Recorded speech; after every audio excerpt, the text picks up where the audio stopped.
जय श्रीमाताजी. श्रीमातांना नमस्कार करून आपले दोन्ही हात श्रीमातांच्याकडे.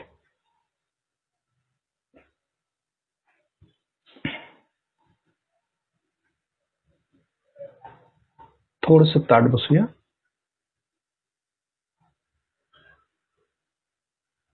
लक्ष दोन्ही हातांच्या बोटांच्या वरती ठेवूया. बघायचंय श्रीमातांना. ध्यानाला बसण्यापूर्वी आपण या गोष्टी करायच्या आहेत. लगेच आपण बंधन घेऊन ध्यानामध्ये जायचं नसतं कधी. तर सुरुवातीला आपलं मन, आपलं शरीर, आपल्या भावना, आपलं चित्त, ही सगळी कर्मेंद्रिय आपण श्रीमातांच्या चरणाशी ठेवायची असतात. आणि चित्त व्हायब्रेशन्स वरती ठेवून आपलं शरीर मोकळं करून मग आपण डोळे बंद करायचे असतात कधी पण. जर आपण तसंच डायरेक्ट बसून बंधन घेऊन जर डोळे बंद केले तर आपल्याला आपलं मन त्रास देऊ लागतं. मनामध्ये जे विचार येत आहेत किंवा इमॅजिन जे करतो आपण ते आठवायला लागतं. तसंच डोळ्यासमोर चित्र पण दिसू लागतात. शरीराच्या ऍक्टिव्हिटीज चालू होतात आपल्या. म्हणजे ही जी काय कर्म आहेत, ही कर्म आपल्याला शांत बसून ध्यान करू देत नाहीत. म्हणून ही जी काय कर्म आहेत त्यांना अगोदर शांत करावं लागतं. म्हणून ध्यानाला बसण्यापूर्वी ही जी काय 4 कर्म आहेत ती 4 कर्म त्यांच्याकडे लक्ष देऊन आपण त्यांना शांत करावं लागतं. म्हणूनच आपण सुरुवातीला आपलं शरीर स्थिर करायचं असतं. कधी पण ध्यानाला बसण्यापूर्वी आपण श्रीमातांच्या समोर ज्यावेळेस बसतो त्यावेळेस शरीर स्थिर करायचं. शरीराचं एक कर्म आहे, त्याला शारीरिक कर्म म्हणतो. शारीरिक कर्म म्हणजे काय? शारीरिक कर्म हे आहे की आपण हालचाल करतो काही वेळेला. हे कर्म आहे ना, त्याचं कर्म ते करतच असतं. तुम्ही जरी लक्ष नाही दिला तरी ते कर्म त्याचं करतच असतं ना. इकडं हात हलव, तिकडे इकडचे बघ, तिकडे मान वळवून बघ, मागं कोण आहेत ते पहा, असं सगळं ते आपोआप शरीर ते करत असतं. हे शारीरिक कर्म झालं. त्यासाठी ध्यानाला बसण्यापूर्वी शरीर अगोदर स्थिर करावं लागतं. त्यासाठी हे कर्म अगोदर त्याच्यावर कंट्रोल, म्हणजे त्याच्यावर संयम ठेवावा लागतो. नाही बाबा आपण आता हलायचं नाही आहे, स्थिर बसायचं आहे, इकडे तिकडे बघायचं नाही. मोबाईल वाजला तरी मोबाईलकडे लक्ष द्यायचं नाही, किंवा कोणी हाक मारली काय झालं तरी पण आपण तिकडे पाहायचं नाही. हे शरीराला बजावावं लागतं. हे कर्म जे शरीर करतं ना ते कर्म शरीराला बजावून द्यायचं नाहीये आपल्याला. म्हणजे त्याच्यावर संयम ठेवायचा आपला. थोडक्यात शरीर स्थिर झालं की मनाला स्थिर करावं लागतं. दुसरी गोष्ट मन, माइंड, ते दुसरं कर्म आपलं. मनानं करतो ते दुसरं कर्म. पहिला शरीर कर्म झालं, त्यानंतर मनानं जे करतो आपण ते मानसिक कर्म झालं. मनानं काय करतो आपण? समजा आपण ध्यानाला बसलो, आता शरीर स्थिर झालं, ठीक आहे, ओके, शांत झालं आता मस्त. तर मनामध्ये अनेक प्रकारचे तरंग उमटत असतात. म्हणजे काय होतं? मन आपलं कायम भूतकाळात साठवतं. भूतकाळामध्ये ज्या काही गोष्टी होऊन गेलेल्या असतात, ज्या काही घटना घडत असतात, ते सगळं मन आठवत असतं, मनामध्ये यायला चालू होतं. ज्यावेळी आम्ही ध्यानाला बसतो ना त्यावेळी ते जास्तच आठवायला सुरुवात होतं.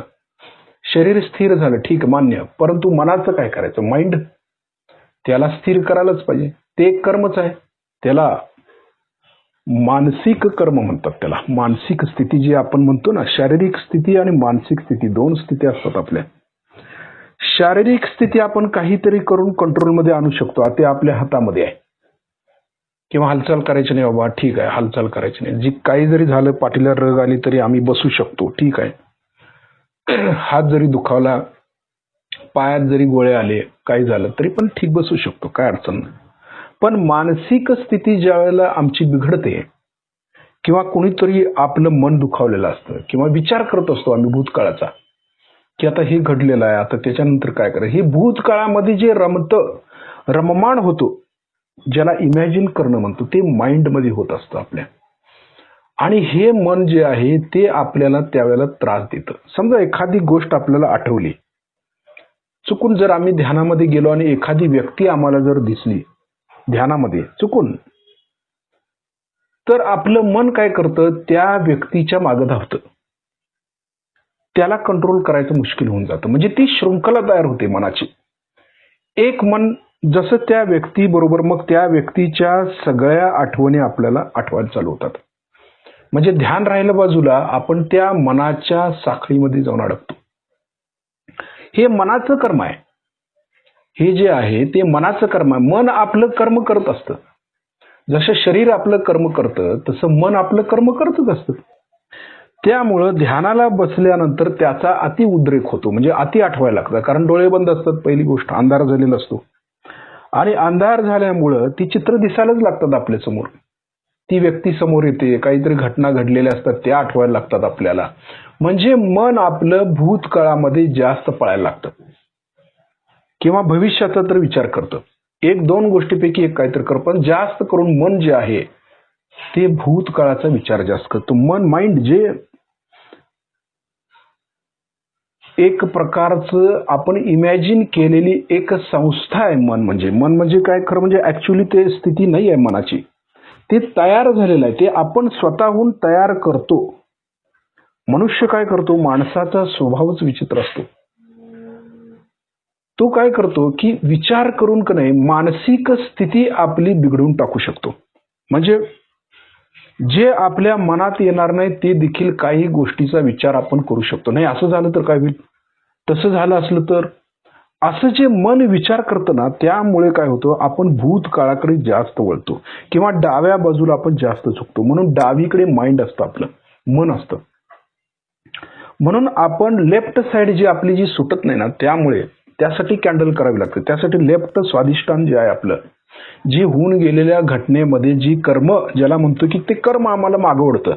जे मानसिक कर्म म्हणतो, जे मनानं तयार झालेले जे कर्म आहे ते आम्हाला मागं ओढतं. आणि त्यामुळं आम्ही मागं जात, असं किती मागं जातो, तर आम्ही पूर्वजन्मापर्यंत देखील जाऊ शकतो. त्या मनानं, माइंड आहे ते. आणि त्यामुळे आम्ही भूतकाळामध्ये जास्त गेल्यामुळे भूतकाळाची जी कर्म आहेत ती सगळी ओढून घेतो आम्ही.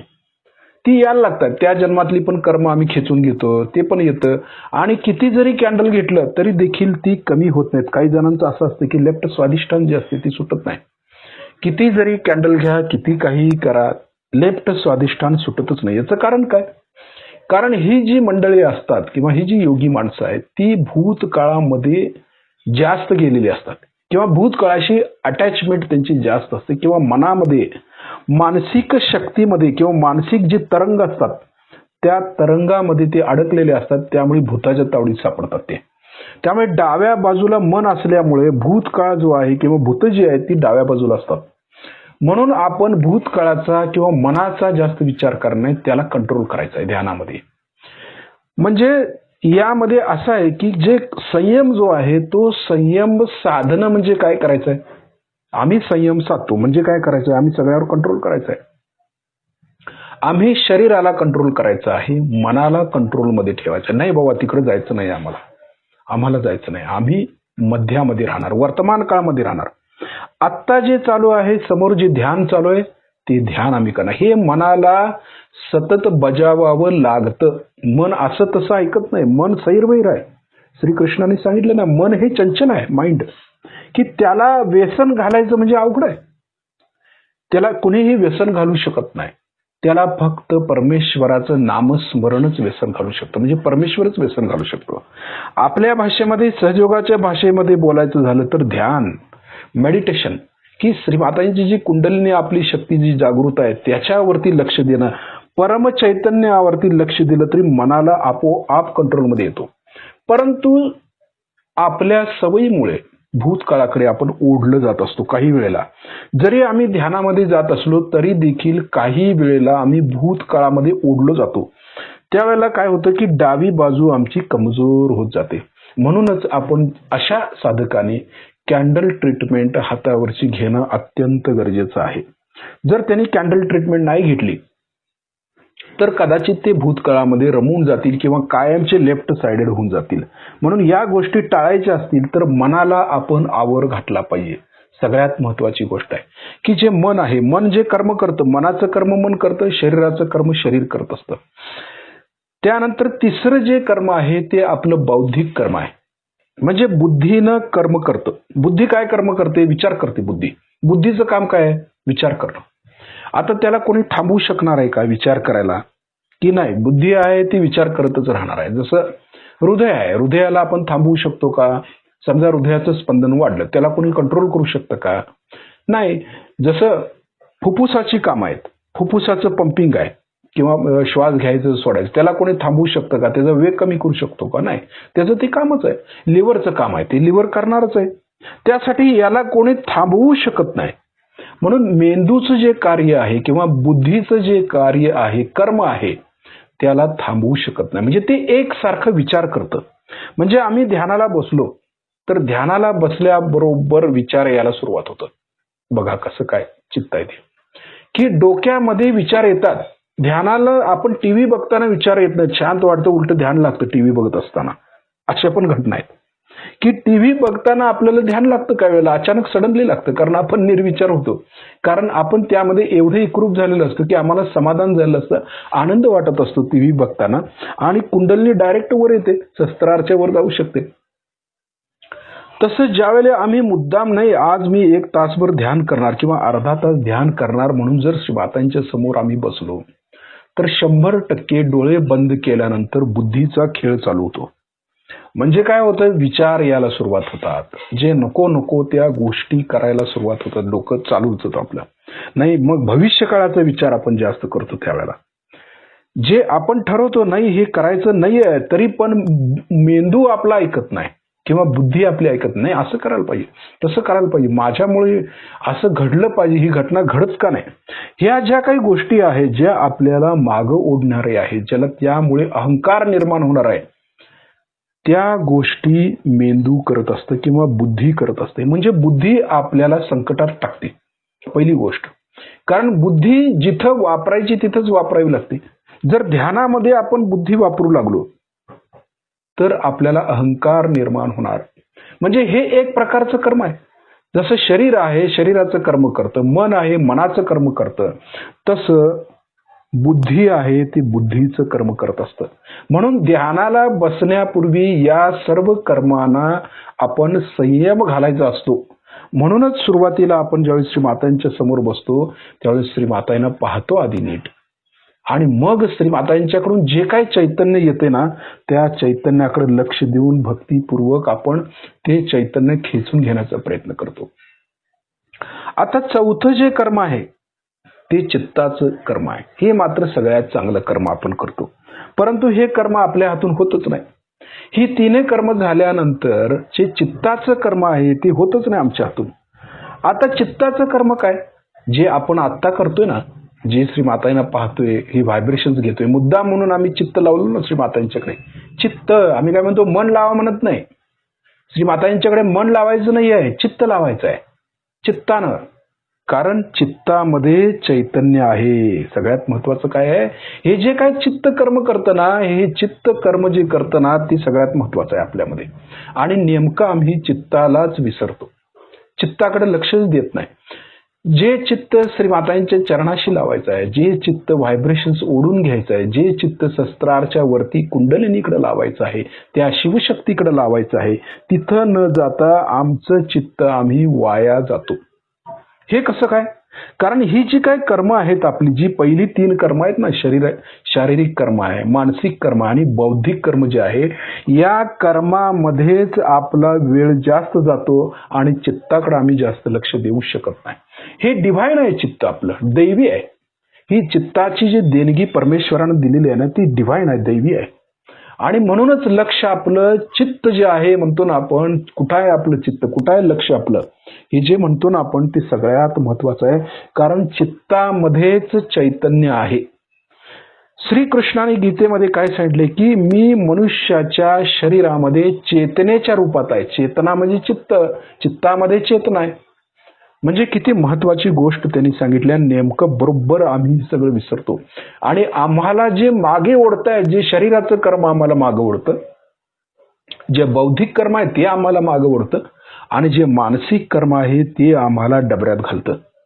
म्हणून आपण काय करायचं आहे की श्रीमातांच्या समोर बसल्याबरोबर पहिलं शरीर स्थिर करून घ्यायचं. म्हणजे शारीरिक कर्म थांबवायची आमची. म्हणजे काय करायचं की शांत बसायचं. त्यासाठी आसनं सांगितलेली आहेत. आसनं उगीच सांगितलेलं नाही. अष्टांग योगामध्ये आसन हे फार महत्वाचे आहे. आसन घातल्यानंतर आपण स्थिर बसायचं आहे आणि त्यामध्ये आपण कुठल्याही प्रकारची हालचाल करायची नाही, शक्यतो करायची नाही. थोडा वेळ हात जरा पायाला रग आली, ठीक आहे, थोडंसं हलवायचं, परंतु एक असं ठरवायचं की नाही बाबा मी 1 तासभर शांत बसणार आहे. हे शरीरा तू हलू नकोस. आता चित्तानं काय करायचं, शरीराला बजावायचं. कारण चित्त हा राजा आहे. आपल्या संपूर्ण कर्माचा जो राजा आहे तो चित्त आहे. परंतु झालंय उलट, चित्त गुलाम झालाय आणि बाकीची सगळी जी कर्म आहे शारीरिक, मानसिक आणि बौद्धिक ती राजा होऊन बसलेत. त्यामुळं आम्ही काय करतो, आमचं ध्यान लागत नाही, चित्त आमचं व्यवस्थित राहत नाही आणि चित्त मागं पडतं. म्हणूनच आपलं चित्त पॉवरफुल होणं गरजेचं आहे. त्यासाठी काय सांगितलंय की चित्त जे आहे ते परमेश्वराच्या चरणाशी लीन केलं पाहिजे. म्हणजे आपण जे करतोय ना आता की श्रीमातांच्या समोर बसतोय आणि आपलं जे अटेन्शन आहे, चित्त आहे, ते श्रीमातांच्याकडे देतोय. हा फरक लक्षात येतोय का पाहायचं आपल्या. कारण चित्त जर आपण श्रीमातांच्याकडे दिलं की श्रीमातांच्याकडून जे चैतन्य येणार आहे ते आपल्या हाताच्या बोटावरती जाणवेल. आपण मनानं, जे आपलं मन आहे, जे आपली बुद्धी आहे, जे आपलं शरीर आहे, ते तन मन संपूर्ण श्रीमातांच्या चरणाशी समर्पित करायचं असतं.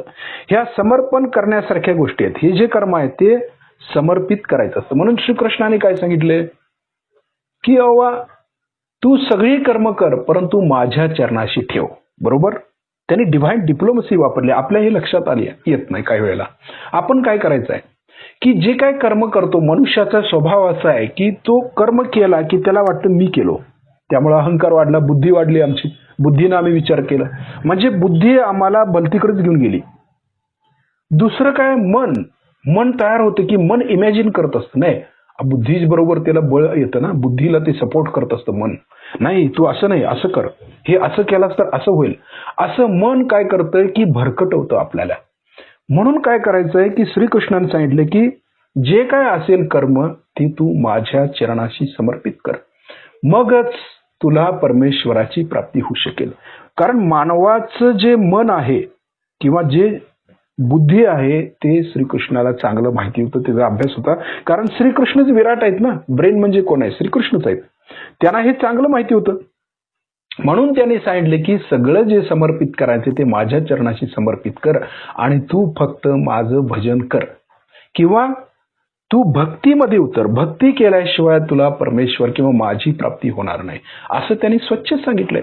मग आपणही काय करतोय आता, आपण शरीर स्थिर करतोय, लक्ष श्रीमातांच्याकडे देतोय, आपल्या डोक्यातले सगळे विचार म्हणजे बुद्धी आपली थांबवतोय.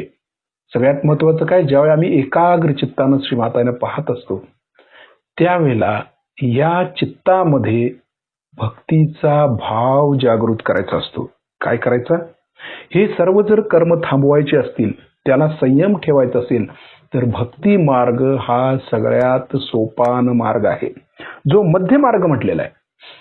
की श्रीमातांच्या समोर बसून फक्त श्रीमातांना पाहायचा. किती सोपा आहे श्रीमातांनी केलेलं खरंच. म्हणूनच विठ्ठल विठ्ठल म्हणत जे संत मंडळी विठ्ठलाचं नामस्मरण करत होती, त्यांच्या भक्तीमध्ये रंगून जात होती. त्यांचं तन मन धन जे काय आहे ते सगळं संपूर्ण विठ्ठलाच्या चरणाशी ते ठेवत होते आणि म्हणूनच ते अगदी सर्वश्रेष्ठ योगी ठरले, संत ठरले. तसंच आपण देखील जे श्रीमाताने आपल्याला दिलेलं आहे ते अति उच्च दिलेलं आहे, अति उच्च कोटीतलं दिलेलं आहे. त्याची गणना कशामध्येही होऊ शकत नाही. परंतु त्याला मागे ओढणारी जी कर्म आहेत ना, ती कर्माला आपण जोपर्यंत संयम घालत नाही तोपर्यंत हा हिरा जो आहे तो चिखलातच आहे अजून. त्यामुळे हे जे चिखल आहे कर्मरूपी, ते चिखल आपण चैतन्याच्या पाण्यानं स्वच्छ धुवायचा आहे आणि त्यानंतर मग तो हिरा आपला चमकणार आहे. हे आपण लक्षात घेतलं पाहिजे. कारण माताईंना पाहतोय आणि व्हायब्रेशन्सकडे लक्ष देतोय म्हणजे आपलं चित्त आम्ही चैतन्याकडे लावतो. म्हणून ध्यानाला बसण्यापूर्वी आपण या गोष्टी का करायच्या हे आपल्या लक्षात आलं असेल. कारण जर आपण तसंच बसलो आणि डोळे बंद करून ध्यानामध्ये गेलो तर बुद्धी त्रास देणार, मन त्रास देणार आणि शरीर देखील त्रास देणार. ह्या घटना आपण सेंटरवरती कायम पाहत असतो. बघतोय आपण माणसं किती हालचाल करतायत. फोन आला तर फोनही चालू असतोय. एका बाजूला ध्यान चालू असतं, दुसऱ्या बाजूला कोणतरी झोपतच असतं, कोणीतरी पेंगत असतं, कोणी काय करत असतं. या सर्व गोष्टी टाळायच्या असतील, सतर्कतेनं ध्यान धारणा करायची असेल, खरोखर समर्पित भावनेनं ध्यान करायचं असेल तर आधी आपण चैतन्याशी एकरूप झालं पाहिजे, श्रीमातांशी एकरूप झालं पाहिजे. त्याशिवाय पुढच्या ध्यानाला काहीही अर्थ नाही. अशी किती जरी वर्ष आम्ही ध्यानधारणा केली तरी आहे तसंच राहणार जैसे ते. पुढे काही सुद्धा आपलं होणार नाही. म्हणून या सर्व गोष्टी करत असताना आधी आपली कर्म आपण शांत करायला शिकली पाहिजेत. संयमानं आणि धीरानं. आपल्यामध्ये धीर गंभीरता पाहिजे. अगदी उच्छृंखल असं असून उपयोग नाहीये. आपण वर वर करणारे साधक आपल्यामध्ये असू नयेत. धीर गंभीर पाहिजेत, शांत पाहिजे. असं बसल्यानंतर वाटलं पाहिजे की बाबा काहीतरी या व्यक्तीमध्ये विशेष आहे आणि हा विशेष गुणच आपल्याला उच्च स्थितीला घेऊन जाणार आहे. आपल्याबरोबर इतरांना देखील तो उच्च स्थितीला घेऊन जाणार आहे. म्हणूनच आपण शांत चित्तानं आणि व्यवस्थितच ध्यान धारणा करायची असते. जे कोणी ध्यान धारणा घेणारे असतील सेंटरवरती त्यांनी या सर्व गोष्टी लक्षात घेऊन त्याचं पालन करून जर केलं सुरुवातीला अशा पद्धतीनं तर खरोखरच सर्व साधक उच्च स्थितीला जाण्यास वेळ लागणार नाही. आता श्रीमातांच्याकडे पाहत पाहत आपले डोळे आपण बंद करायचे. लक्ष हाताच्या बोटांच्यावरती ठेवायचं. ज्या काय व्हायब्रेशन श्रीमाताजी देत आहेत आपल्याला ते हाताच्या बोटामध्ये ज्या नसा आहेत का नाही त्या नसामधून खेचून घ्यायच्यात आपल्याला.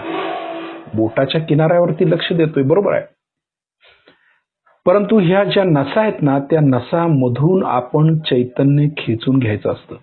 हे आपल्या लक्षात आलं पाहिजे.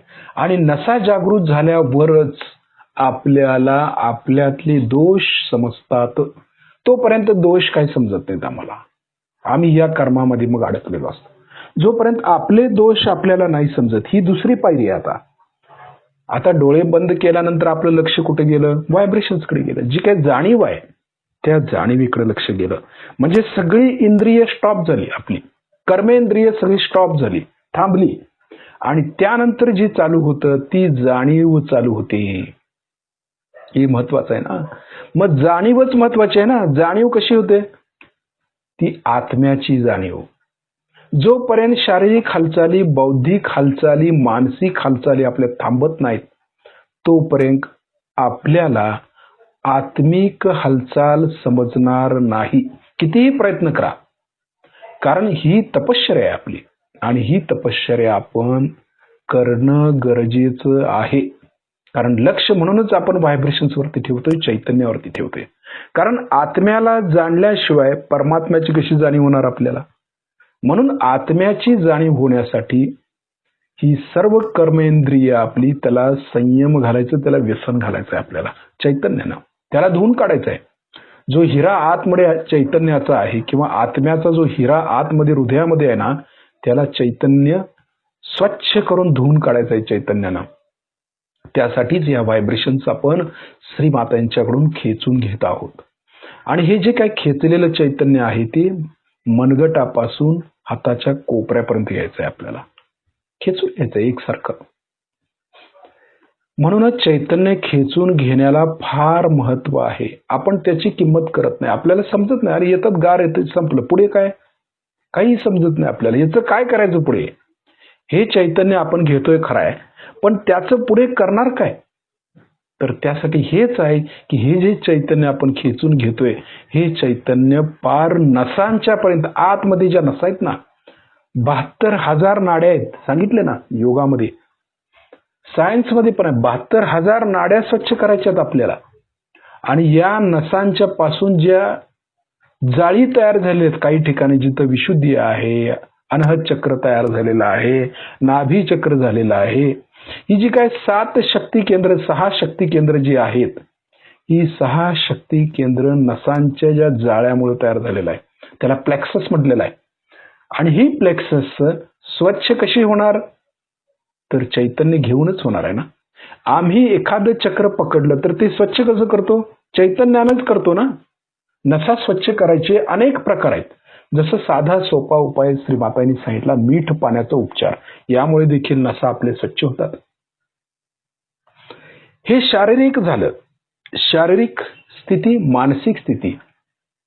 मनानं जे होतं, मनानं आपण म्हटलं की भूतकाळाचे जे विचार येत आहेत, भूतकाळापासून जे आम्ही ओढून घेतोय स्वतःकडे भूत सगळी, आणि जी भूत आपल्यावरती येऊन बसतायत त्या चक्रावरती, ती कशी काढणार मग, ह्या चैतन्यानंच ना. हे चैतन्य जोपर्यंत आम्ही चक्र साफ करत नाही, ही चैतन्य खेचून घेत नाही, तोपर्यंत आमची चक्र ठीक होत नाहीत. म्हणून व्हायब्रेशन्स खेचून घेण्याची ताकद आपण वाढवली पाहिजे, हे महत्वाचं आहे. आता हे चैतन्य जे आपण खेचून घेतो ते हाताच्या कोपऱ्यापासून खांद्यापर्यंत घेऊन बघूया, येतं का एकसारखं. आता काही वेळेला असं होतं की चक्र आपल्या हाताच्या बोटावरती लागतात, काही वेळेला व्हायब्रेशन्स अगदी थंड येतात. परंतु आपल्या नसा जर अस्वच्छ असतील, काही ठिकाणी समजा आपली कुठली चक्र पकडली असतील, आता या नसाद्वारेच आम्हाला जाणवतं ना चैतन्य, तसंच ह्या नसाद्वारे जे प्लेक्सस तयार झालेत आपली चक्र, या चक्रांच्या मध्ये जर कुठे बिघाड झाला असेल, या नसांच्या मध्ये आतमध्ये कुठे बिघाड झाला असेल, तर ते बोटावरती इंडिकेट करतं, समजतं बोटावरती, किंवा ह्या कुठेतरी हार्टवरती प्रेशर येते, किंवा हार्टच्या जवळ कुठंतरी एखादी नस चोकअप झालेली आहे बाबा तुमची, असं म्हणायला काय हरकत नाही. कारण आमच्या बोटावरती करंगळीजवळ कुठंतरी थोडंसं जाणवते. मग किती प्रमाणात जाणवते बघा, व्हायब्रेशन्स घेण्याची पद्धत म्हणजे तपासण्याची पद्धत कशी आहे. आपले आजार, आपणच डॉक्टर व्हायचंय ना. हे जे काही चैतन्य घेतोय, आता हे चैतन्य घेत असताना समजा चुकून आपण उदाहरणार्थ घेऊया की आपल्याला हार्ट थोडं लागते, बरोबर आहे, म्हणजे हार्टच्या ठिकाणी कुठली तरी एखादी नस प्रॉब्लेम आहे, तिथे नसांचा कुठेतरी प्रॉब्लेम झालाय. मग ते किती प्रमाणात झालंय, मग आपलं हार्ट किती % लागतं बघायचं. ते छोटस जरी लागलं तरी त्या पूर्ण बोटावरती लक्ष केंद्रित करायचं आपलं. समजा हे उदाहरणार्थ आहे, आणि बोटावरती लक्ष दिल्यानंतर आपल्या असं लक्षात येईल की बाबा कुठेतरी थोडंसं जरासं उगाच कुठेतरी चावल्यासारखं होते हार्ट. ठीक आहे, म्हणजे किती, एक 20-25% आहे. मग त्या 20-25% जर असेल तर तुम्ही हात ठेवून ते ठीक बरं करू शकता, बरोबर. समजा ते हार्ट जवळजवळ 50% जर लागत असेल, जास्त लागते बाबा, असं काहीतरी होतं, म्हणजे आत्म्यावरती कुठेतरी पकड आलेली आहे. 50% लागते म्हणजे प्रॉब्लेमॅटिक आहे ते. मग असं जर असेल तर त्यासाठी आपण मग पुढची ट्रीटमेंट घ्यायची. काय करायची, तर कॅन्डल ट्रीटमेंट पण घेऊ शकतो त्याच्यावरती. मग त्याच्या जोडीला समजा हार्ट लागतं, म्हणजे नुसतं हार्ट कधी लागत नसतं, हे कशामुळे लागतं याचाही शोध घ्यावा लागतो. एखाद्या व्यक्तीच्या व्हायब्रेशन जर आपल्याला पाहायच्या असतील, बघा लक्षात घ्यायचं आपण, ते कशा बघायच्या. आपण काय करतो, श्रीमाताने विचारतो, श्रीमाता ही अमुक अमुक व्यक्ती आहे, त्याला काय त्रास आहे, कृपा करून आम्हाला हाताच्या बोटावरती दाखवून द्या. मग चैतन्य कार्य करतच ना, ते दाखवतं आपल्या हाताच्या बोटावरती, समजतं बाबा हे हार्ट लागलं, अमकं लागलं, तमकं लागलं. मग त्या व्यक्तीला कुठला त्रास आहे हे कसं ओळखणार आपण. हार्ट पण लागते, स्वादिष्टान पण लागते, इकडची पण चक्र डावीकडची लागतायत, उजवीकडची पण लागतायत. मग याच्यावरती आपण असा अभ्यास करायचा आहे की त्या व्यक्तीचा आता डाव्या बाजूची चक्र लागतायत म्हणजे भूतकाळाचा प्रॉब्लेम आहे. अभ्यास आहे हा सजोगाचा. भूतकाळाचा जर चक्र लागतायत तर त्या व्यक्तीने भूतकाळामध्ये काहीतरी प्रॉब्लेम करून ठेवलाय, म्हणजे भूतकाळाशी संबंधित निगडीत काहीतरी प्रॉब्लेम झालेला आहे. म्हणजे कोणीतरी सहयोगात येण्यापूर्वी काहीतरी अगुरुच झाला असेल, काहीतरी निर्मल विद्येच्या विरोधात काहीतरी झालं असेल, जर आणखी काय जर झालं असेल तर त्या व्यक्तीचा तो अभ्यास आपण केला पाहिजे. थोडा बहुत हा आपला अभ्यास आहे, जे बघणारे आहेत त्यांच्यासाठी हे खरोखर कशा व्हायब्रेशनचं बघायचे असतात, म्हणजे त्याचं बॅकग्राऊंड बघितलं पाहिजे. पहिली गोष्ट. त्यानंतर त्याची मानसिक स्थिती काय ते बघितलं पाहिजे. म्हणजे ही जी काय 4 कर्मेंद्रिय सांगितली ना आपल्याला, त्या 4 कर्मेंद्रियावरतीच त्याच्या व्हायब्रेशन्स अवलंबून असतात. बघा, अभ्यास आहे हा. म्हणजे व्हायब्रेशन्स बघत असताना त्याची ही 4 कर्म म्हणजे शरीराची चक्र बघायची, शारीरिक स्थिती काय ते बघायचं, मानसिक अवस्था काय त्याची आणि बौद्धिक स्थिती काय आहे, या 3 पातळीवरतीच आम्ही फिरतो ना. म्हणजे आपलं चित्त या 3 पातळीवरती फिरवायचं. चित्त हा राजा आहे ना. चित्तस्य वृत्ती निरोधाः. म्हणजे काय करायचंय, चित्तानं जे उर्मी उठतायत चित्तामध्ये कसे येत आहेत, तर मानसिक अवस्थेतून येतात, बौद्धिक अवस्थेतून येतात आणि शारीरिक अवस्थेतून येतात. आणि ह्या अवस्थेतून जर आपल्याला चित्ताला त्रास होत असेल तर चित्त खराब होतं आणि चैतन्य आपलं खराब होऊ शकतं. हा असा अभ्यास आहे सजयोगाचा. म्हणून आपल्याला ज्यावेळी चैतन्य आम्ही पाहतो त्यावेळेला त्या व्यक्तीचं संपूर्ण बॅकग्राऊंड म्हणजे भूतकाळ, भविष्यकाळ आणि वर्तमान काळ, त्याची शारीरिक स्थिती, मानसिक स्थिती आणि बौद्धिक स्थिती या 3 पातळीचा विचार करूनच आपण निर्णय द्यायचा असतो त्यांना. बघा, व्हायब्रेशन बघायचं म्हणजे सोपं आहे का? परंतु हे शिकणं गरजेचं आहे आपल्याला. ते काय फारसं अवघड नाही आहे. म्हणूनच आपण प्रॅक्टिकल करत असतो. सहजयोगामध्ये प्रॅक्टिकल का करायला सांगितले श्री माताजीने, तर यासाठी की याच्यावरती कळतं की ह्या माणसाला हार्टचा का प्रॉब्लेम झालेला आहे. हार्ट का लागतं, तर नाही बाबा हे लेफ्ट स्वादिष्ठान त्याचं लागते, त्यामुळं त्याचं प्रेशर हार्टवरती आहे. बघा, दोन्हीचं कॉम्बिनेशन आहे. म्हणजे एका चक्रावरती आम्ही त्या व्यक्तीचं निदान करू शकत नाही. आम्ही हार्ट लागते म्हणतोय, ठीक आहे, म्हणजे हार्टचा प्रॉब्लेम आहे काय, असू शकतो. परंतु ते कशामुळे लागलेलं आहे, कुठून आलेलं आहे, हे त्याचा शोध जोपर्यंत आम्ही लावत नाही किंवा शारीरिक, मानसिक आणि बौद्धिक स्थितीचा अभ्यास करत नाही तोपर्यंत आम्हाला व्हायब्रेशनची अवस्था किंवा व्हायब्रेशन कशा येत आहेत ती कळत नाही. दुसरी महत्वाची गोष्ट, व्हायब्रेशन्स बघत असताना एखाद्या व्यक्तीला आम्ही मुद्दाम बोलायला लावतो. बघा कसं असते, का बोलायला लावतो त्यांना, मुद्दाम त्यांची हिस्ट्री विचारतो, बरंच काय काय त्यांना पुढचं बोलायला मुद्दाम लावतो. याचं कारण असं आहे की बोलत असताना त्यांच्या बोलण्यातून जे चैतन्य बाहेर पडतं त्या चैतन्यातून आम्हाला व्हायब्रेशन्स लगेच यायला सुरुवात होतात. कधी पण बोलण्यातून व्हायब्रेशन्स येत असतात आपल्या. आपण जर चित्त शुद्ध असेल आपलं किंवा आपण जर शस्त्रावरती असेल तर आपण जे बोलतो त्यातून व्हायब्रेशन्स आपल्याला थंड जाणवते. पण त्या व्यक्तीला जर काही प्रॉब्लेम्स असेल आणि ती जर व्यक्ती बोलत असेल तर त्या व्यक्तीच्या व्हायब्रेशन्स लगेच हाताच्या बोटावरती पकडले जातात. आणि ही एक बघण्याची पद्धत आहे की त्या व्यक्तीला बोलत ठेवून आपण त्यांच्या व्हायब्रेशन्स बघत लगेच निर्णय करून त्याला निर्णय देऊ शकतो तत्क्षण. एवढी मास्टरी, एवढी तयारी आपण सर्वांनी करणं गरजेचं आहे. म्हणूनच व्हायब्रेशन्स आम्हाला खेचून घ्यायचे असतात, हे आपण लक्षात घेणं आवश्यक आहे. आता आपला उजवा हात हृदयावरती ठेवूया. इथं म्हणूया, श्री माताजी आपल्या परमकृपेत मी शुद्ध आत्मा आहे, पवित्र आत्मा आहे. आता चित्त आपलं आत्म्यावरती गेलं पाहिजे. बघा, चित्ताचं काम काय आहे आपल्या लक्षात आलं. आता चित्त किती पॉवरफुल पाहिजे, किती महत्वाचं आहे. श्री माताजींनी काय सांगितलं आपल्याला की चित्त तुमचं पॉवरफुल पाहिजे, चित्तारूढ व्हायला पाहिजे. म्हणजे काय व्हायला पाहिजे, चित्त हे आपलं वाहन आहे. आता आपल्या लक्षात आलं वाहन काय आहे ते. कारण चित्त हे सगळ्याच्या उच्च स्थितीचं आहे. चित्तामुळे आम्हाला परमेश्वराची प्राप्ती किंवा त्याच्या चरणाजवळ आम्ही जास्त लवकर जाऊ शकतो. चित्त शुद्ध पाहिजे, चित्ताला शुद्ध करणं आवश्यक आहे. म्हणून ही 3 कर्म जी आहेत ना आपली ती शुद्ध पाहिजेत किंवा त्याच्यावर संयम ठेवला की चित्त आपोआप शुद्ध होतं. श्री माताजी आपल्या परमकृपेत मी शुद्ध आत्मा आहे, पवित्र आत्मा आहे, निर्मळ आत्मा आहे. म्हणूनच म्हणतो ना, ही मी मन, बुद्धी, शरीर, अहंकार काही नाही आहे म्हणूनच म्हणायचं. कारण हे सगळं काहीच नाही आहे. चित्त महत्वाचं आहे, चैतन्य महत्वाचं आहे. आणि हे चित्त परमेश्वरानं फक्त वर्तमान काळमध्येच ठेवलेलं आहे. बघा, ही एक देणगी आहे परमेश्वराची, बरं आहे ते. जर भूतकाळात ठेवलं असतं तर आणि भूत सगळी अडकली असती, भूत आली असती आपल्यामध्ये सगळी, चित्त तिकडे गेलं ना. परंतु चित्त ही परमेश्वराची देणगी आहे. चित्तामध्ये चैतन्य आहे आणि हे चैतन्य कार्य करत असतं. म्हणूनच म्हणतोय श्री माताजी, आपल्या परमकृपेत मी शुद्ध आत्मा आहे, पवित्र आत्मा आहे.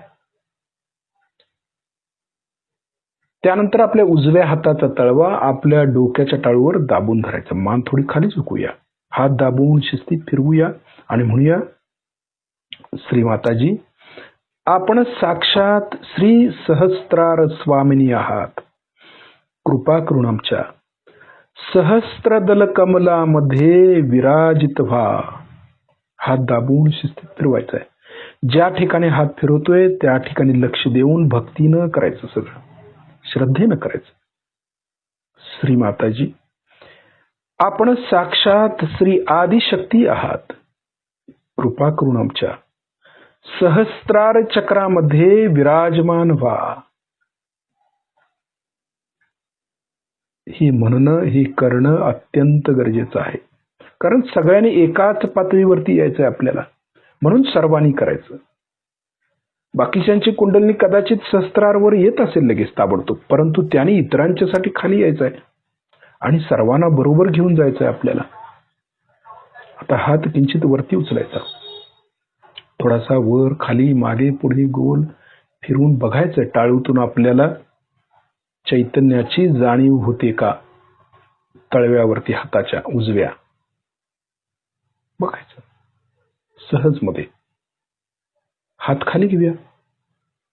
आता बघूया आपली कुंडलिनी सहस्त्रारचं भेदन करून वर आली का, सहज मध्ये आली का बघायची. कुठलाही प्रयास नाही, त्रास नाही, काही नाही. कारण आपला पाया आपण आता मजबूत केलाय, मनाला कंट्रोलमध्ये ठेवलंय. संयम नाही बाबा, करायचं नाही, आम्ही मध्यात आलोय. आता चित्त आमचं जागृत केलंय आता, कारण चैतन्य आम्ही घेतोय ना खेचून.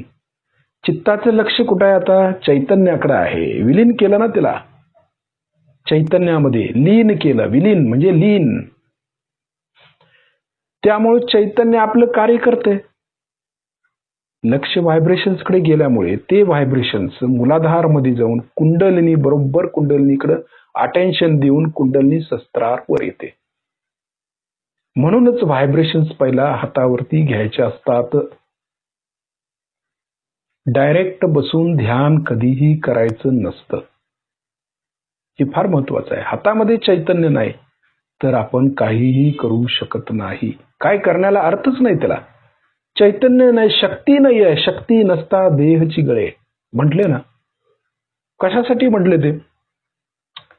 काही नाहीये हातामध्ये आणि हातवारी करतोय. लोक वेडे म्हणतील ना आम्हाला. त्याचा उपयोग तरी व्हायला पाहिजे. बंधन घालतोय पण हातामध्ये चैतन्य नाही, उपयोग काय त्याचा? कशाला बंधन घालतोय आम्ही? काय करतोय? मानसिक म्हणजे मानसिक कर्म करतोय आम्ही, बौद्धिक कर्म करतोय, शारीरिक कर्म करतोय, पण चित्तानं काय करत नाही. चित्त महत्वाचं आहे. म्हणूनच आपण चैतन्याकडे लक्ष देणं अत्यंत गरजेचं आहे. लक्ष सहस्त्रारच्या वरती आहे आपलं. आता आपला डावा जो हात आहे तो बरोबर कुंडलिनीच्या पुढे घ्यायचा आणि मग आता कुंडलिनी चढवायची. आता वरती आहेच, परंतु आता चढवायची वर. तिचे धागे वरती आणायचे आहेत आपल्याला. लक्ष वरतीच आहे. आता बरोबर कुंडलिनीकडे लक्ष द्यायचं. आमच्या हाताबरोबर कुंडलिनीचे धागे वर आले पाहिजेत. बघा, शिस्तीत जसा हात वरी तसं लक्ष कुंडलिनीकडे आहे आणि वरती वरती वरती घेऊन आपण एक गाठ मारतोय. बरोबर वरती फिक्स झाली. अगोदर लक्ष वरतीच होतं, आता परत लक्ष कुंडलिनीकडे. हाताबरोबर कुंडलिनी उचलली पाहिजे. बरोबर लक्ष कुंडलिनीकडे ठेवायचं, हाताकडे नाही ठेवायचं. आता हात त्याचं काम करतं, चित्त कुंडलिनीकडे. बरोबर 2 गाठी मारायच्या. वरती फिक्स झाली ती. म्हणजे काय आहे, जे कर्म हातानं करतं ना तिकडे आपल्याला लक्ष द्यायचं नाही. मनानं कर्म करतं तिकडे लक्ष द्यायचं नाही. बुद्धी कर्म करते तिकडे लक्ष द्यायचं नाही. चित्त काय करतं तिकडे लक्ष द्यायचं आहे. बरोबर आहे. हे चौथं जे कर्म आहे ते आपल्या उपयोगाचं आहे. त्यामुळे हात काय करतात तिकडे लक्ष द्यायचं नाही. हात फक्त त्याचं कर्म करू दे, उचलायचं. आपलं चित्त कुठं पाहिजे? चैतन्याकडे किंवा कुंडलिनीकडे. आलं का लक्षात? 4 कर्मापैकी कुठलं कर्म महत्वाचं आहे? हे महत्वाचं आहे. चित्त वरती वरती घ्यायचं. 3 गाठी मारायच्या. 2, 3 बरोबर. कुंडलिनी आता फिक्स झाली, लक्ष वरती आहे आपलं आता, बरोबर फिक्स झाली. जाणवलं वरती, आता अगोदरच वर होती, आता आणखी 4 धागे वर आणले म्हणजे जास्त जाणवलं. आता कवच, डावीकडून डोक्यावरून उजवीकडे हात, उजवीकडून डोक्यावरून डावीकडे हात. आता हाताचं कर्म हात करते, आपलं लक्ष कुठं पाहिजे, चित्ताचं चैतन्याकडे, असं आहे. बरोबर. जे कवच तयार होते ना चित्तानं, हातानं तयार केलेलं कवच, म्हणून लक्ष कवचाकडे द्यायचं, हाताकडे नाही द्यायचं, शारीरिक कर्माकडे नाही द्यायचं आहे आपल्याला, चित्ताच्या कर्माकडे द्यायचं आहे, व्हायब्रेशन्सकडे. जे कवच तयार होते तिकडे लक्ष द्यायचं, म्हणजे आपल्याला फायदा होतो. म्हणजे हे जे काय चौथं कर्म आहे ना ते डिव्हाइन आहे, दैवी आहे. म्हणूनच चित्तानं सर्व गोष्टी करायच्या असतात. चित्त पॉवरफुल, तर आपल्याला परमेश्वर मिळालाच म्हणून समजायचं, चैतन्य मिळालं ना. कवच घेतोय आपण, शिस्तीत घेतोय, व्हायब्रेशन्सकडे लक्ष देत, ती सुरक्षितता आहे आपली.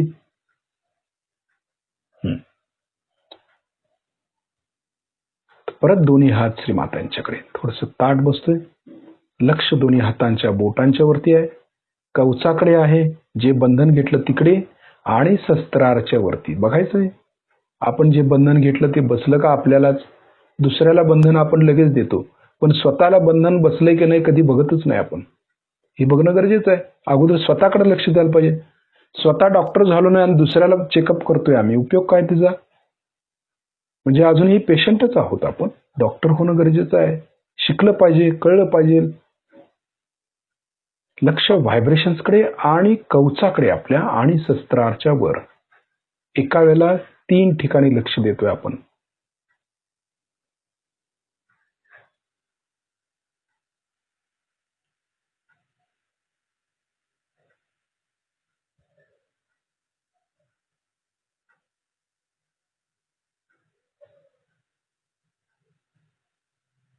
आता पूर्ण लक्ष शस्त्रारच्या वर द्यायचं, थोडं बघायचं. आता आलं का चित्त शस्त्रारच्या वर, राहिलं वरती, राहिलं. आता सहज मध्ये आलोय आपण वरती, जाणवतं की वरती आहे बाबा, कुठेतरी वरच्या बाजूला थोडस जाणवतं, ओढल्यासारखं. काही जण ओढल्यासारखं होईल सुरुवातीला, नवीन असणाऱ्यांना कळत नाही ते, पण हळूहळू जमेल. ते ओढल्यासारखं होतं, कुठेतरी 1-1.5-2 फुटावरती आहे लक्ष, कुंडलिनी वरतीपर्यंत आहे हे कळत. ही जशी उंची वाढेल कुंडलिनीची, तशी आपल्याला वरती वरती जाणीव होणार आहे. कुंडलिनीची उंची वाढणे पाहिजे असं म्हणतो, याचं कारण हेच आहे की आपलं चित्त वरती वरती वरती जातं, त्यामुळे. कारण कुंडलिनीची लांबीच तेवढी होती ना, कुंडलिनीची उंची वाढते. आणि ज्यावेळेला आम्ही दुसऱ्याला व्हायब्रेशन देतो, दुसऱ्यावरती कार्य करतो, त्यांची चक्र साफ करतो, त्यावेळी कुंडलिनी प्रसन्न होते आणि तिची जाडी वाढते. विलक्षण आहे सगळं हे. कुंडलिनीची जाडी आणि उंची वाढणं किती महत्वाचं आहे. एखादं मूल आहे, ते जर तेवढंच 1-1.5 फूट राहिलं तर चालेल का आपल्याला? उंची वाढली पाहिजे ना तिची. त्याचं प्रमाण ठरलेलं आहे की त्या प्रमाणात त्याची उंची 5 फूट 6 फूट झालं पाहिजे, ते तिची जाडी पण वाढली पाहिजे, आकर्षक दिसलं पाहिजे ते, मग ते योग्य आहे म्हणायचं, निरोगी आहे म्हणायचं. जर आपली कुंडलिनी तशी नसेल, अगदी खुरटल्यासारखी झाली असेल, मरगळल्यासारखी झाली असेल, तर काहीतरी बिघडते ना आपलं. हे लक्ष देऊन बघायला पाहिजे की का कुंडलिनी आपली अशी नाही आहे, का नाही कुंडलिनीची जाडी वाढत, का नाही तिची उंची वाढत, का नाही लक्ष देत आपण तिकडे. बघितलं पाहिजे, लक्ष दिलं पाहिजे कुंडलिनीकडे. आपल्या आईकडे लक्ष द्यायला नको. हे फार महत्वाचं आहे त्याच्यातलं. म्हणूनच भक्ती महत्वाची असते. आपण बाह्यात फार लवकर लक्ष देतो, पण आतमध्ये लक्ष देत नाही. नावाचे सहयोगी आहे आपण, नुसता सहयोगी म्हणून मिरवतो, श्रीमातांचे बॅचेस बिल्ले लावून फिरतो, परंतु आपल्या आईकडे मात्र लक्ष देत नाही. आपली प्रगती कुठे करून घेतोय?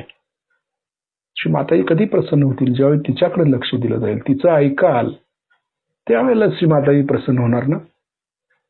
तिच्यातल्या शक्त्या जर मुलांच्यात नाही आल्या तर श्रीमाताई कसं प्रसन्न होतील? मग आपल्यावर आल्या पाहिजे. ती उत्सुक आहे ना द्यायला, पण आपण घ्यायला कुठं उत्सुक असतो?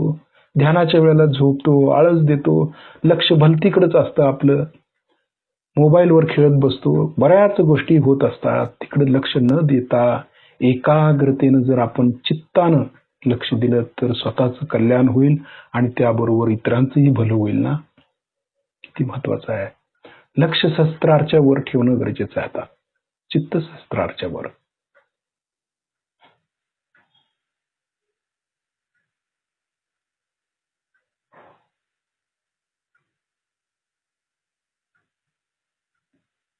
सहज मध्ये वर आलेली आहे. जाणवतो फणा काढून ती वर येते, कळतं. हातातल्या व्हायब्रेशन्स पण बदलतात. चित्त व्हायब्रेशन्स वरती पण आहेच पहिल्यापासून, आताही द्यायचं. आता वरून थोडं खाली येऊया, शस्त्रामध्ये येऊया. ब्रह्मरंध्रात येऊया. काय यायचं ब्रह्मरंध्रात हे आपल्याला माहिती आहे की जे ब्रह्मरंध्र आहे ते ब्रह्मरंध्र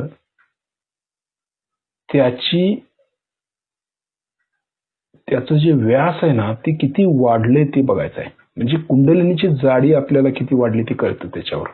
म्हणून तिकडे लक्ष द्यायचं आहे.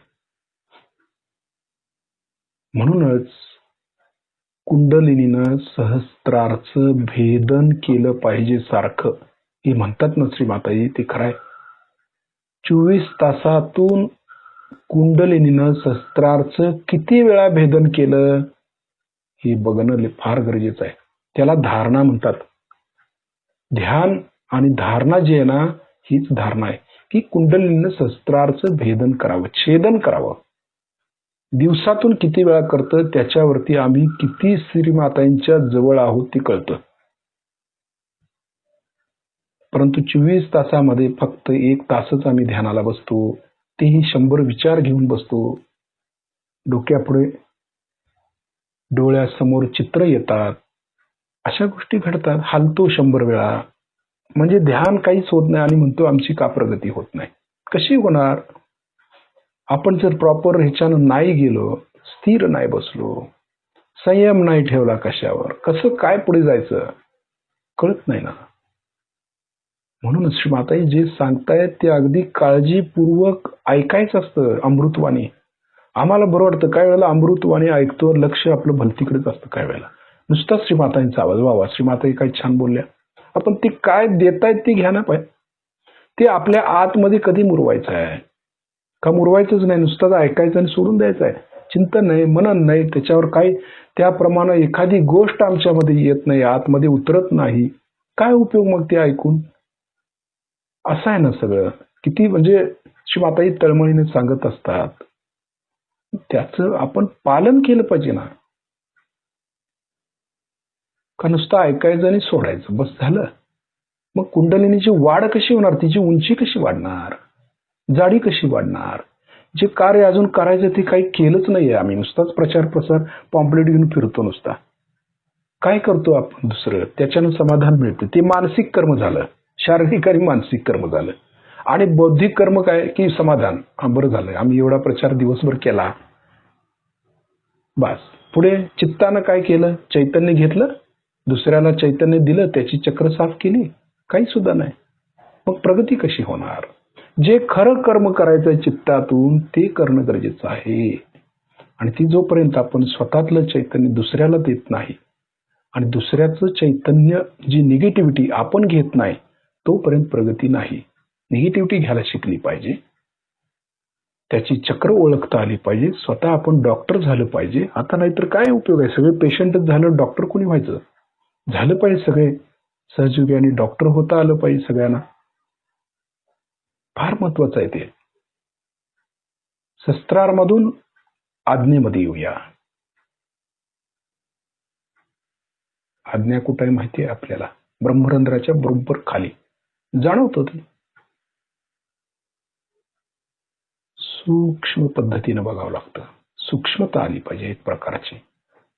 आज्ञेतून विशुद्धीमध्ये येऊया.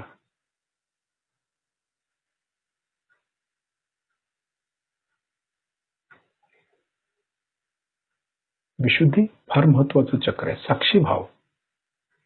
कारण योगाची सुरुवातच विशुद्धीपासून होते, त्यामुळे विशुद्धीला जपावं लागतं फार. साक्षी भावानेच सगळं पाहायचं असतं. जग सगळं नाटक आहे बाबा एक प्रकारचं. या नाटकात काम करणारे आम्ही कलाकार आहोत. आमचं काम झालं की आम्ही निघून जाणार आहोत. त्यात अडकायचं नाही आहे, प्रपंचात अडकायचं नाही. हे आपल्याला कोण शिकवतं? श्रीकृष्ण शिकवतात. हे तत्व, हे साक्षी भावाचं तत्व आपल्याला कळलं पाहिजे. त्यांनी जगाला सांगायचा प्रयत्न केला. त्यांनी भांडणं लावली. पण भांडणं कशासाठी? कारण जग मिथ्या आहे आणि ब्रह्म सत्य आहे हे सांगण्यासाठी त्यांनी भांडण लावलं आणि सत्याचा विजय केला त्याच्यामध्ये. आपल्याला माहितीच आहे सगळं ते. ते विशुद्धी चक्र, ते श्रीकृष्णाचं तत्व किती महत्वाचं आहे. आपण नुसता लक्ष देतो, परंतु चित्त देताना भक्तिभाव जर जागृत झाला, त्या चक्रावरती श्रीकृष्ण बसलेत साक्षात, त्यांना जर बघता आलं तर किती महत्वाचं आहे ते. कशाला मंदिरात देवळात तिकडे तिकडे जायचं काय गरज आहे? अहो चक्रामध्येच आहेत ते,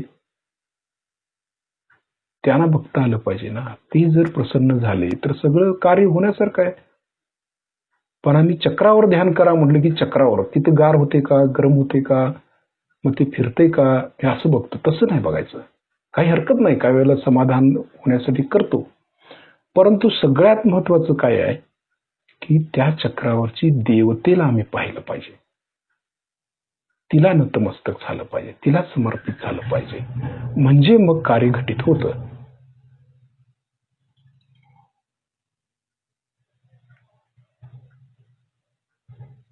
विशुद्धीतून खाली अनाहत मध्ये येऊया.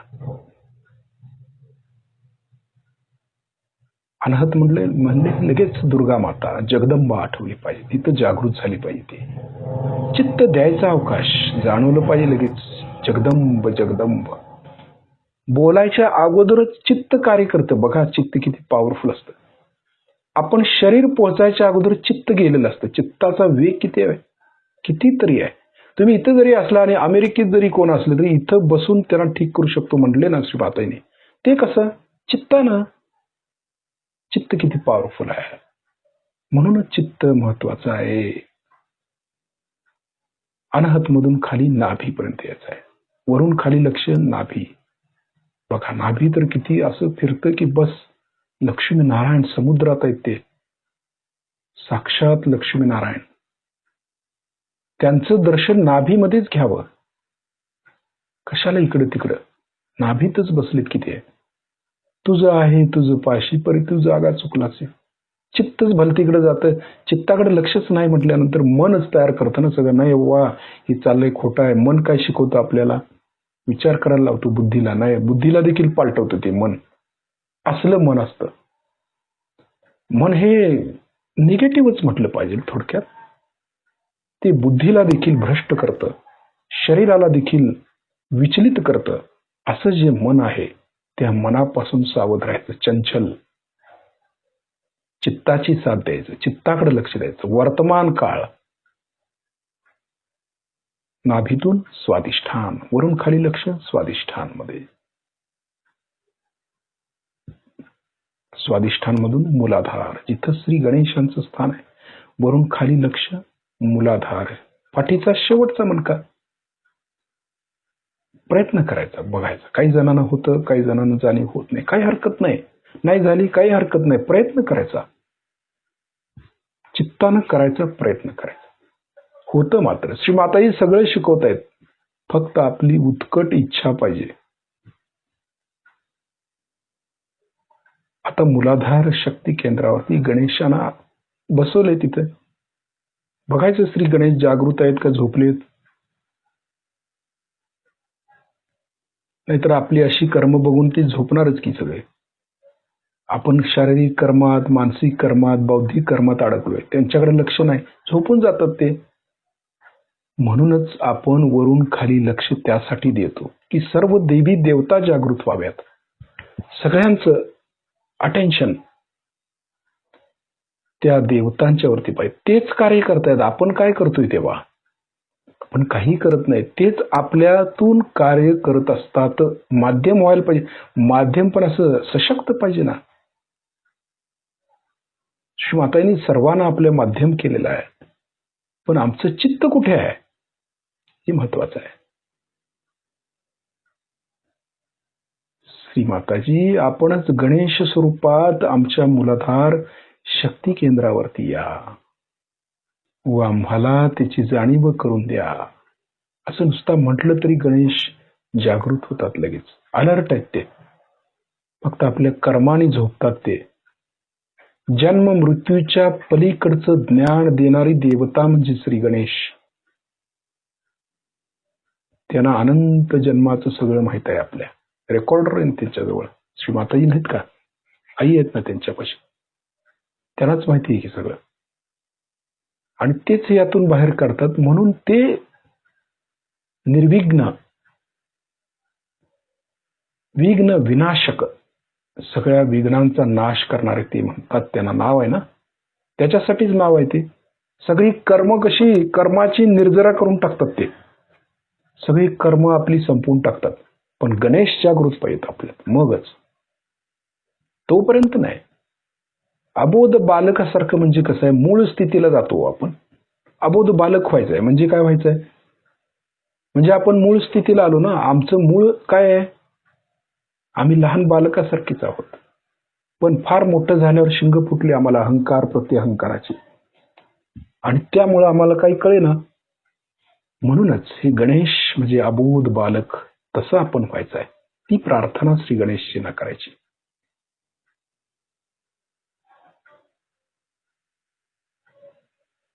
श्री गणेशजी, कृपा करून आम्हाला आपल्यासारखे शक्तिशाली बनवा. आता त्या ठिकाणी लक्ष देऊन आपण लम हे बीजाक्षर उच्चारूया, बघूया काय होते. लम. पण त्या चक्रावरती लक्ष ठेवून बघायचं, आणि नंतर व्हायब्रेशन्स वरती लक्ष ठेवायचं. लम म्हणून झाल्यावर काय फरक जाणवतो बघायचं. Lump lump.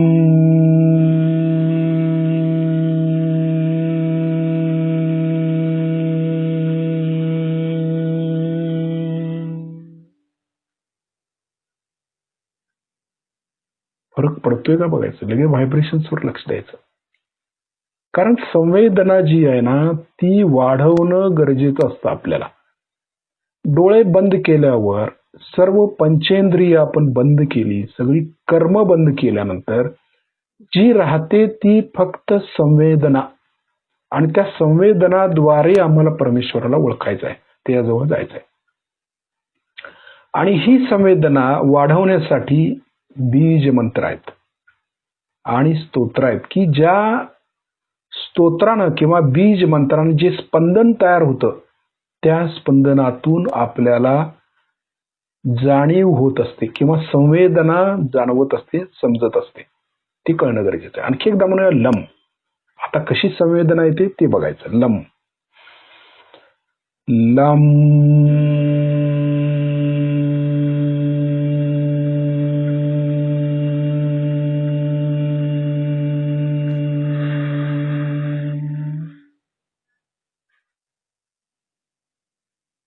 व्हायब्रेशन्स वर बघू शकतो लक्ष. ही संवेदना वाढवण्यासाठी ही बीजाक्षर आहेत सगळे. म्हणजे कंपन ज्याला म्हणतो ना, कंपन होतं ना, जसं ध्वनीचा असा आवाज झाल्यानंतर काचा देखील फुटतात. आपल्याला माहिती असेल त्याची ताकद किती आहे, तेवढी मोठी. म्हणजे तो कंपन ध्वनी आपण निर्माण करतो आपल्या बीज मंत्रानं. म्हणून हे बीज मंत्र म्हटल्याबरोबर त्या कंपनानं ते गणेश तत्व जागृत होतं आणि चैतन्य उत्सर्जित करतं. म्हणून व्हायब्रेशन्स वरती लक्ष, व्हायब्रेशन जाणवायला लागतात आपल्याला. असं ते गणित आहे. मूलाधार मधून वरती यायचं, स्वाधिष्ठान, शिस्तीत यायचं. बघा येताना शिस्तीत यायचं, पाठीच्या मणक्यातून जाणवतं ते. चित्त आहे ना, चित्तामध्ये सगळं आहे. स्वाधिष्ठान मधून नाभीमध्ये यायचं. नाभीत देखील आपल्याला पाण्यात दगड टाकल्यावर कसं तरंग येतात, तसं नाभीमध्ये तरंग जाणवतात. जलतत्व आहे ना ते, लक्ष्मीनारायण आहेत. कुठं असतात, क्षीरसागर. क्षीर म्हणजे काय, चैतन्य. चैतन्याच्या सागरात असतात ते. आपल्याला समुद्रात असल्यासारखं, पण जलतत्वाचं प्रतिनिधित्व करतात ते, चैतन्याचं प्रतिनिधित्व करतात. कारण श्री गणेशांचे मामा आहेत ते विष्णू.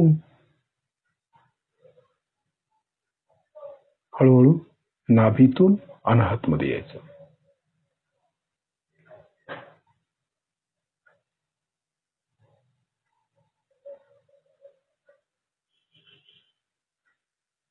अनाहत मधून विशुद्धी.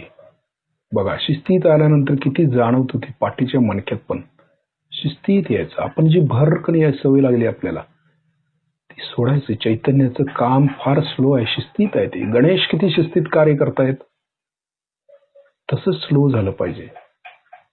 सुबुद्धी पाहिजे ना. विशुद्धीतून आज्ञेमध्ये यायचं. वर खालून वर आज्ञा, आज्ञेतून सहस्त्रार आणि सहस्त्रार मधून वरती. बघा, वरती वरती वरती. आता उंची वाढली ना कुंडलिनीची. बघा किती उंची वाढली, वर वर वर जाऊ शकतो का बघायचं. तशा हाताच्या व्हायब्रेशन्स मध्ये पण फरक पडत जातो. जसं आमचं चित्त वर वर वर जाईल तस हाताच्या बोटामध्ये व्हायब्रेशन्स मध्ये फरक होत जातो. किती महत्वाचं आहे ते कळणं गरजेचं आहे. चित्त कुठे गेलंय तिथलं चैतन्य येणार हाताच्या बोटावर. चित्ताला महत्व आहे ना. चित्त हे कर्म आहे परमेश्वराला जाणण्याचं. वरती वरती वरती जाऊ दे. आता आकाशापर्यंत जातं का, टेकतं का जाऊन आकाश. आकाशाला टेकत नाही कधी, कारण आकाश म्हणजे पोकळी आहे. पोकळीतनं जातोय आम्ही, त्या चैतन्य रूपी पोकळीतनं. बघा, त्यांच्या व्हायब्रेशन्स हातावर लगेच येतात. आकाश म्हटलं की व्हायब्रेशन्स. पंचमहाभूत तत्वामध्ये आकाश तत्वच एक असं तत्व आहे की या तत्वामध्ये सर्व तत्व सामावलेली आहेत. पृथ्वी पण आहे, जल आहे, अग्नी आहे, वायू आहे. ही चार तत्व आकाश तत्वामुळे स्थिर आहेत. म्हणून आकाश तत्वाला फार महत्व आहे. पूर्ण लक्ष आकाश तत्वाकडे. म्हणजे ज्ञान जे मिळवायचं आम्हाला ते इतर तत्वातून येणार आहे. म्हणजे आकाश तत्वातनं श्रीकृष्णाने सांगितले ना, इतर तत्वातनं आलते श्रीकृष्ण, आकाश तत्वातनं आलते ते, विराट तत्वातनं आलते म्हणून विराट म्हटले त्यांना. लक्ष शस्त्राच्या वरती ठेवायचंय आणि ध्यानाच्या स्थितीमध्ये जायचं आपल्याला. त्या आकाश तत्वामध्ये एकरूप व्हायचा प्रयत्न करायचा आहे. तिथलं ज्ञान घेण्याचा प्रयत्न करायचा आपल्याला.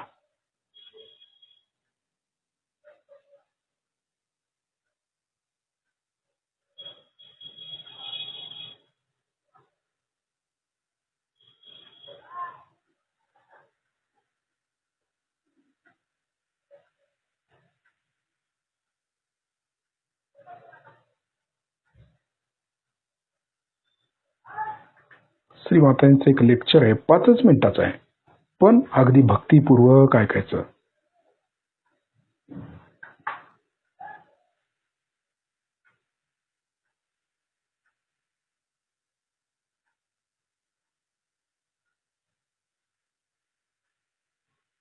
इस्तेमाल किया जाए तो जितने भी अपने रिश्तेदार के रिश्तेदार के रिश्तेदार के रिश्तेदार हैं, सबकी पहले लिस्ट बन जाएगी. चलो माता जी को लगाओ इसमें. हम बात कर रहे हैं कि आप लोग डॉक्टर हो जाइए.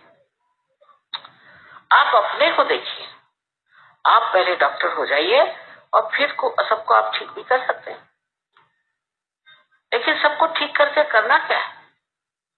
अरे भाई, जिस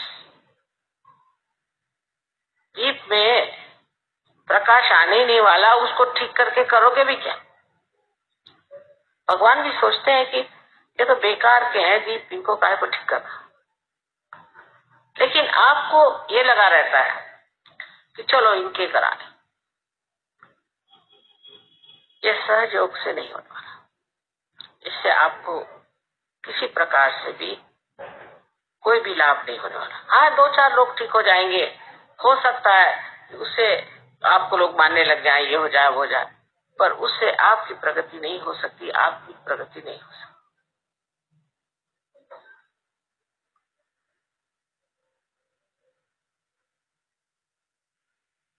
इसी प्रकार जो हमारे अंदर अनेक कुसंस्कार बने हुए हैं वो जोर मारते हैं, उसे हमें समझ लेना चाहिए। जैसे किसी झूठे गुरु के यहाँ जा रहे हैं, अब माना कि वो 420 है, इसी तरह से हाथ घुमा के वो आपको सोने की चीज कोई देता है, पता हो गया, सबने कह दिया कि वो 420 है, पता हो गया, पेपर में भी आ गया, सब दूर हो गया, तो भी उन्हीं के शरणागत चले। क्यों भाई? अरे भाई इतने साल से कर रहे हैं, अब कैसे छोड़ेंगे? जैसे कोई शराब पीते हैं ना, उसी तरह लोग गुरु के पीछे लगे रहते हैं। अब समझ में कहा गया कि भाई झूठे गुरु पीछे मत जाओ, तो वहां हम सहज भी कर लेते हैं और गुरु को भी रख लेते हैं।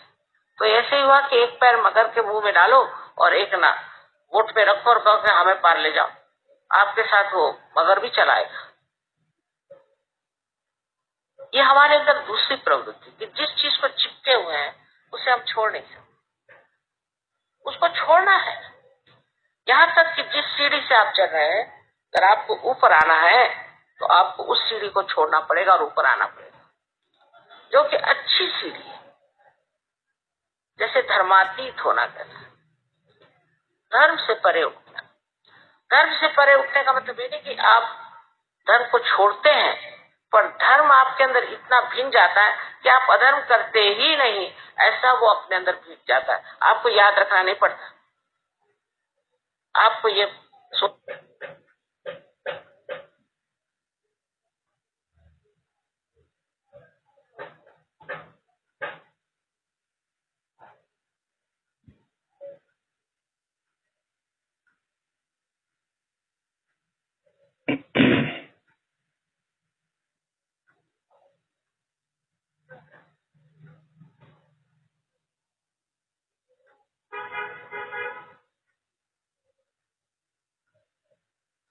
आकाश तत्वाशी पूर्ण एकरूप आपण, एकरूपता।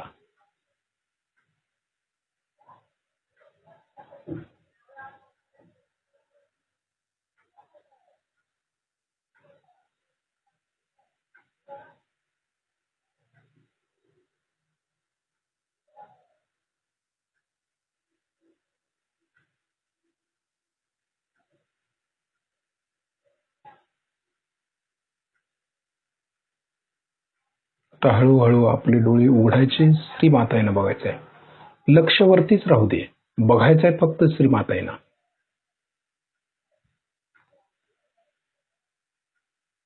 आणि हाताच्या बोटांच्या वरती डोळे उघडे ठेवून आपण लक्ष शस्त्राच्या वरती ठेवायचं।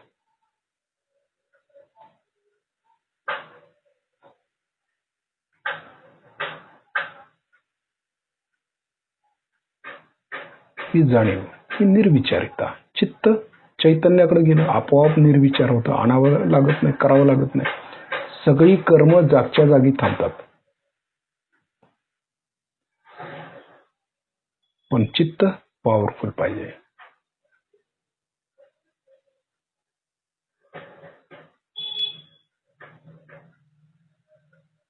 श्रीमाताईंना आपण नमस्कार करूया, त्यांचे आभार मानूया। श्रीमाताजी, आपल्या चरणाशी कोटी कोटी प्रणाम, कोटी कोटी प्रणाम। तर शिस्तीत पुन्हा एकदा बंधन घेऊया।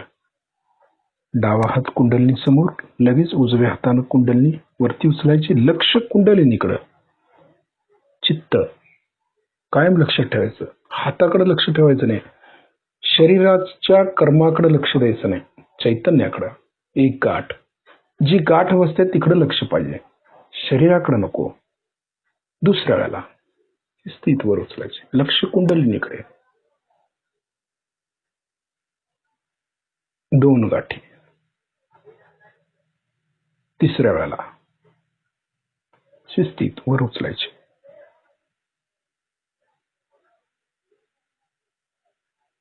3 गाठी। कुंडलिनी वर काढतोय आणि मग गाठ मारतोय, वर उचलतोय, गाठ मारतोय। ठीक। त्यानंतर डावीकडून डोक्यावरून उजवीकडे हात, उजवीकडून डोक्यावरून डावीकडे हात, कवच तयार झालं। लक्ष कवचाकडे, हात आपलं कर्म करू दे, शरीर लक्ष आपलं चैतन्याकडे, म्हणजे जे कवच तयार होते तिकडे. म्हणजे आपण या कवचामध्ये सुरक्षित आहोत हे समजतं. कुठलाही व्हायरस, कुठलीही बाधा ही कवच भेदून आत येणार नाही, म्हणून लक्ष कवचाकडे द्यायचं. आपल्याला घाबरायचं काहीच कारण नाही, कारण या कवचामध्ये आपण सुरक्षित राहतो. भीती राहतच नाही, कारण दुर्गा कवच आहे, देवी कवच आहे. निर्भयता हा गुण देवीच आहे, त्यामुळे निर्भयता आलीच पाहिजे आपल्यामध्ये.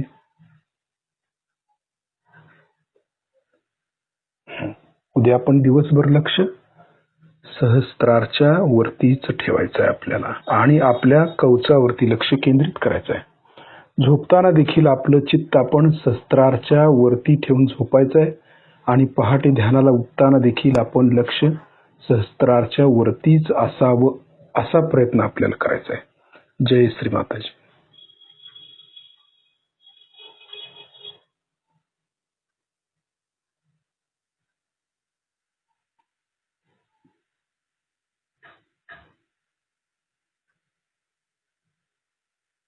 हा, पहाटे आहे की उद्या पहाटेचं ध्यान आहे, तेच आता रात्री झोपताना लक्ष सहस्त्रारावर ठेवून झोपायचं आहे.